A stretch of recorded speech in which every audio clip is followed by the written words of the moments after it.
class, our first seminar on some of the causes of the American Revolution are going to take us back to the French and Indian War and Pontiac's Rebellion. I know I'm going to be going over a lot of this really quick, but I want you to get a broad overview, and I'll give you some more information on where to get further in depth on this so you can do some more research. All right, the French and Indian War is from 1754 to 1763, and it, for what part matters to us, occurs in North America. It is also fighting in Europe and the Atlantic, but we're going to worry about North America. And you can see in blue here, this is the territory that France claimed. Red is British claims, and the dashed area is land that Britain and France both said is theirs. Down here in yellow you have Spanish. Okay? Looking at this map, the first thing that should jump out at you is Britain and France are in direct competition for North America. And that is probably the de facto reason why the French and Indian War breaks out. Okay, so disputed land, we just talked about that. English colonists are pushing westward. They're going from 13 original colonies, pushing past the Appalachian Mountains.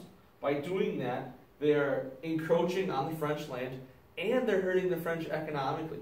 The French were there for fur trapping. They're making tons of money off the fur trade. By these colonists coming that way, they're pushing out the animals and also trapping the animals so they can make money for themselves. So this is hurting the French twice. We are talking about fur trade, the Ohio River Valley, direct competition between the British and the French on who controls that, and then overall the control of the continent. I said in North America it's called the French and Indian War. In Europe they call this the 7 Years' War. So this focuses on the primary area of fighting in the French and Indian War. This shows some of the troop movements of the British in red. In some of the major battles, Louisbourg, Quebec, Montreal. You have a bunch of forts, and you have fighting in and around the Great Lakes.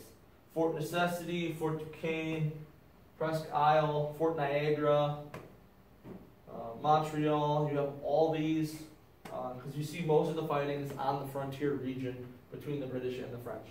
It's also called the French and Indian War because numerous Native American tribes joined the French. The British had Native American tribes join them as well, but more joined the French. This page shows you some of the equipment and uniforms of the sides involved. Here are the French, and down here are the British. You also see their native allies as well. This is another map of the fighting. You can see basically the same thing. All the fighting is in and around the Ohio River Valley right here, and generally the Great Lakes region, as this is the frontier between the two countries. All right, so the Treaty of Paris in 1763 ends the French and Indian War, okay? Britain gains almost all of the land in Canada. They gain a bunch of the North America to the Mississippi River. I'm going to show you a better map of this in a second. And Spain lost Florida to Britain. So Britain takes over Florida. So this shows you what the map looked like before the war breaks out. See, Florida, and then yellow is French land. Now you see they have a ton of Canada, and the whole eastern half of what is America is now controlled by the British. So you have France still owns this.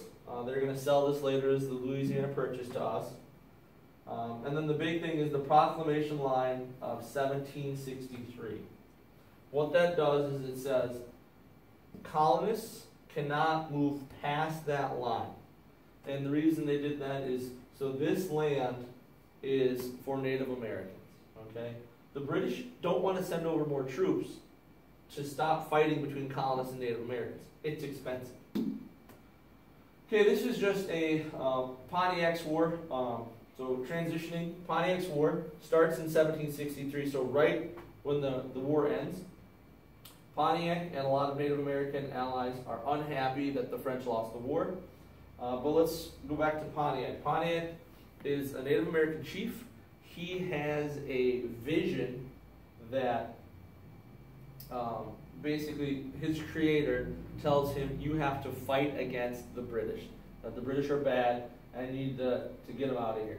So what he does is he gets a large group of followers together and they start attacking British forts in this area. So you see generally the Great Lakes region. They are doing very, very well.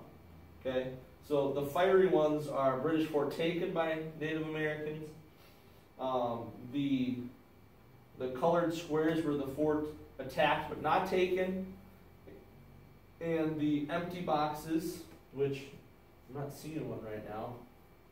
Oh, right up here, is a fort abandoned. I can tell you, you can probably figure out why that one's abandoned. It's so far cut off from reinforcements. Okay, so you can see Pontiac and his tribes are, and here's the names of the different tribes around here, are really beating up on the British pretty good. What ends the rebellion? General Gage, most of the fighting, he leads the British forces. Fighting's over basically by 1764. Pontiac did not sign a treaty until he met with the leader in 1766. And that ends the rebellion officially. And here's the big thing. The peace treaty is signed by Pontiac, and Pontiac gets a full pardon. So he is not going to see any kind of jail time, any kind of repercussions. He basically agrees to the treaty, go back home, live peacefully. 3 years later, he's visiting Illinois, and Pontiac is killed by a member of the Peoria Indians. And they were unhappy that he signed the treaty. They wanted to keep fighting. So what happened? Pontiac's tribe basically goes and attacks the Peoria tribe and almost wipes them out. So, and that's also the proclamation of 1763. So this ties them both in together. What happens is this ends the fighting with Pontiac. It sets up this line that you can see right here in the darker red, and it says colonists cannot live past that.